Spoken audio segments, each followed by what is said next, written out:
రాజమండ్రి ప్రాంతంలో వరదలు వస్తే కొట్టుకుపోయేటటువంటి గ్రామాలు కొన్ని వందలు, కొన్ని వేల సంఖ్యలో, లక్షల సంఖ్యలో ప్రజలు చనిపోయారు.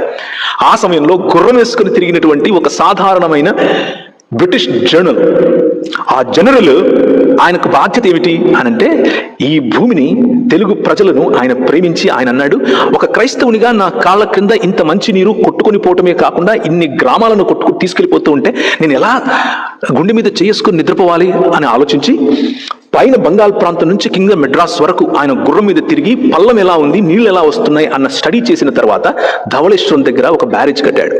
దాని కారణంగా వరద బాధితులు అయినటువంటి తూర్పు మరియు పశ్చిమ గోదావరి జిల్లా వాళ్ళు ఈరోజు ఆ మట్టి తీసుకుని వెళ్ళి ఏ ల్యాబొరేటరీలో ఇచ్చినా కానీ భారతదేశంలో ఉండేటటువంటి అతి సుభిక్షమైన, అతి సారవంతమైన, అతి శ్రేష్టమైన నేలగా చెప్తారు. కారణం ఏంటి అంటే, ఒక్క మనిషి చూసిన విజన్.